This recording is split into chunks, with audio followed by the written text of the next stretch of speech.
Valefor, or Valefor, described as the sixth demon in Ars Goetia, is introduced as a mighty duke who commands 10 legions of demons.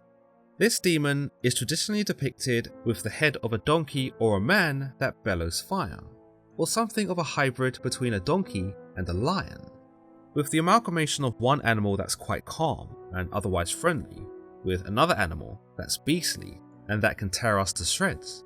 It does beg the question as to what kind of demon Valfor was, one we could feel at ease with, or one that could chew us up.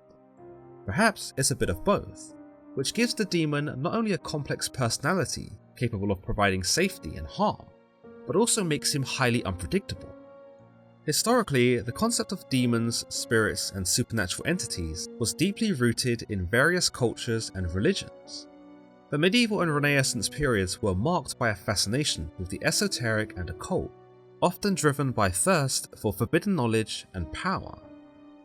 Ars Goetia, part of the larger grimoire, the Lesser Key of Solomon, sought to provide practitioners with a means to control and command these demons for personal gain, protection, or various arcane purposes, and it's from such a book do we get exposure to one such as the dreaded Valfor. We are told of him in the passage, "The sixth spirit is Valfor. He is a mighty duke, and appeareth in the shape of a lion with an ass's head bellowing. He is a good familiar, but tempteth them he is a familiar of stealing. He governeth 10 legions of spirits. His seal is this, which is to be worn whether thou wilt have him for a familiar or not."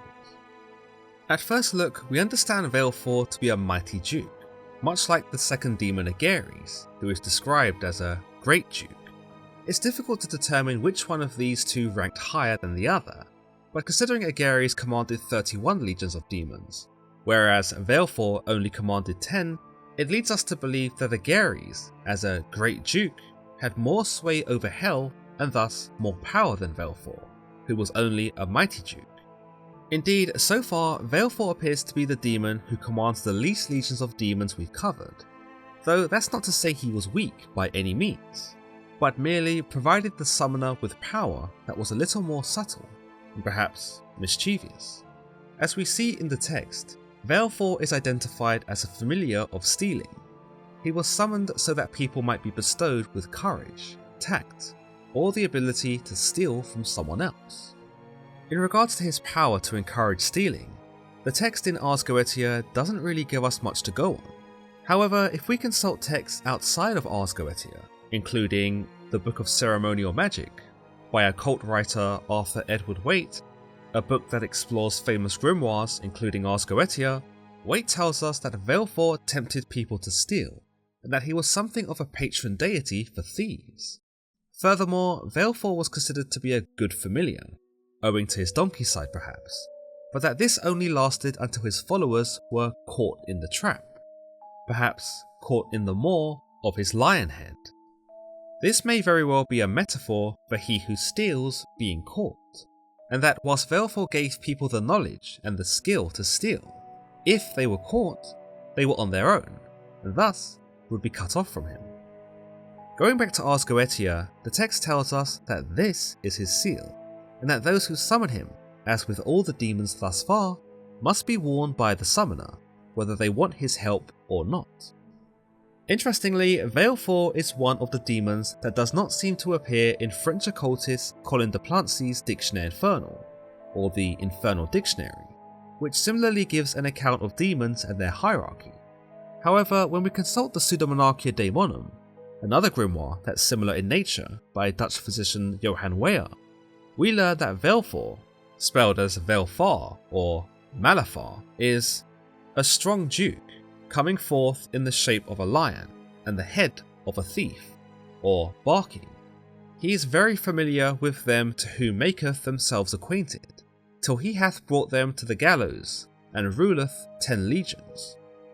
Similarly to Ars Goetia, Valfor, or Valfar, is described as a strong duke that possesses the body of a lion, though here, Weyer makes no reference to Valfar possessing any characteristics of the donkey. Instead, he presents Valfar as a hybrid between man and lion, or more specifically, man and thief. Furthermore, in accordance with Waite's account of Valfor in the Book of Ceremonial Magic, Valfor will aid the thief in his bidding until the thief is caught, whereafter he will leave them to hang at the gallows. So indeed, Valfor appears to be the sort of demon that one might have been able to trust only so far. It seems probable that those who summoned him for help in Thievery may very well have been successful on the first few attempts, but that as greed got the better of them, they continued to summon him for riskier and riskier jobs. Like Icarus, those summoning Valfor might have eventually flown too close to the sun, and after attempting to steal something that not even the demon could guarantee, would suffer the consequences after being caught, and would suffer them alone. It's very clear from these texts that Valfor was not the sort of demon to stick his neck out for his followers. Once they were caught, Valfor forsook them, and doesn't appear to be too keen to vouch or rescue those who had put their trust in him. The moral here would be, don't steal, and perhaps more pressingly, don't trust a demon to steal.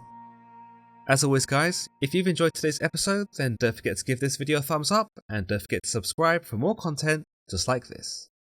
Until next time.